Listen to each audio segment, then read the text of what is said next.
तो दो चीज़ें हैं इस नुस्खे में, मैदे की तेज़ाबियत, मैदे की जलन, बदहज़मी, आपने ज़्यादा खा लिया है तो मसला है, और पेट का दर्द या फूड पॉइज़न जिसे हम कहते हैं, इस तरह के जो इम्कानात हों उसमें बहुत अच्छा है। वैसे बदहज़मी के लिए भी बहुत अच्छा है।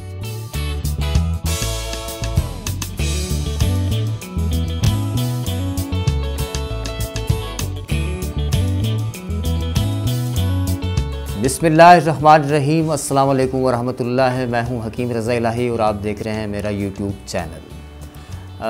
आपको पता है कि मैदे के बहुत सारे अमराज़ हैं। मैदे के हवाले से बड़ी दवाइयां होती हैं, ओमेपेराज़ोल, इसोमेपेराज़ोल, पेंटापेराज़ोल, मिंट के सिरप, गैस्ट्रोफिल सिरप, गैस्ट्रिक सिरप, ये तो एक तरह के काउंटर सेल होते हैं आइटम एलोपैथिक में।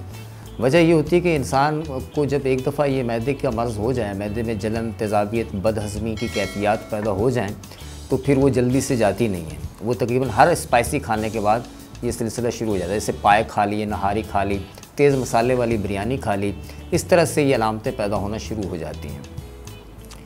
तो ये देखें कि आप ने मैदे की तेज़ाबियत के लिए, अगर आप मैदे की तेज़ाबियत के लिए ऐसी मेडिसिन इस्तेमाल करते हैं जो जैसे कि मखसूस ये कैप्सूल्स वगैरह हैं, तो इनसे आपकी हड्डियां कमज़ोर होती हैं और मुस्तकबिल में जाके आप आर्थराइटिस या जोड़ों के दर्द के जो असबाब हैं वो पैदा होते हैं। शुगर के मरीज़ों की हिस्ट्री में भी जाएँ तो पहले उनका मैदा ख़राब होता है, बाद में दीगर चीज़ें पैदा होती हैं। खैर, मैदे के हवाले से तफसीली नुस्खे मेरे इस पे चैनल पे मौजूद हैं, लेकिन ये एक प्रॉब्लम है एसिडिटी, तेज़ाबियत, जलन मैदे में होना। ऐसे लग रहा है कोई अंगारा रख दिया, बंदे को बेचैनी रहती है काफ़ी सारी, और खुसूसन बच्चों के साथ भी बसा औक़ात ये मसाइल पैदा होते हैं। 1-2 साल के बच्चे होते हैं या इससे ज़्यादा एज के बच्चे हैं, उनके साथ ये होता है कि उनको वोमिटिंग शुरू हो जाती है, पेट में दर्द होता है।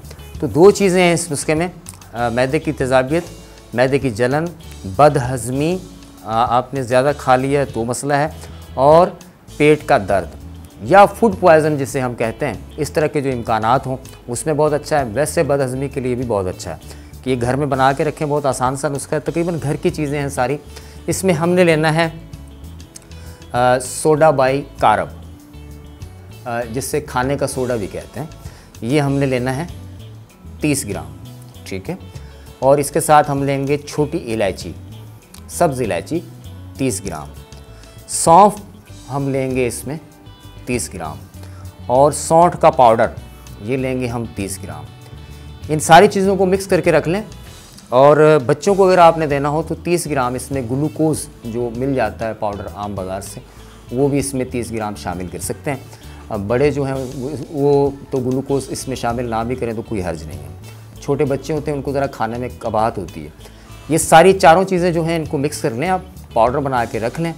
और चीज़ें तकरीबन आपके किचन की हैं सारी, इनको बारीक पाउडर कर लें, कपड़ छान करके रख लें। इंशाअल्लाह ताला थोड़ा सा, मतलब ½ टीस्पून खाते ही 5 से 10 मिनट में आपके मैदे की तेज़ाबियत और जलन ख़त्म हो जाएगी। बच्चों को 1 से 2 पिंच के बराबर इस तरह से ये पाउडर इस्तेमाल कराएंगे तो इंशाअल्लाह ताला बहुत फ़ायदा होगा। पेट का दर्द, बदहज़मी, मैदे की तेज़ाबियत और गैस का फ़ौरी एक इलाज है। तो आप इस्तेमाल करें, दुआओं में याद रखिएगा, और अपने कमेंट्स में आपको फ़ायदा होगा, कमेंट्स ज़रूर क्लिक करिएगा, और यकीनन अल्लाह ताला आपको फ़ायदा देंगे। क्योंकि हदीस नबी सल्लल्लाहु अलैहि वसल्लम है कि जब किसी दवा के असरात मर्ज़ की माहियत और नोयत के मुताबिक असरअंदाज होते हैं तो अल्लाह के हुक्म से शिफा हो जाती है। शर्त ये होनी चाहिए कि दवाई मर्ज़ की नोयत के एतबार से हो। तो ये नोयत ये है, दवाई ये है, मैंने आपको बता दी। और घर में बना के रखें। मैदे की जो दवाइयाँ आप खाते हैं उनके इस्तेमाल करने से जो नुकसानात होते हैं मैंने वो भी आपको बता दिए।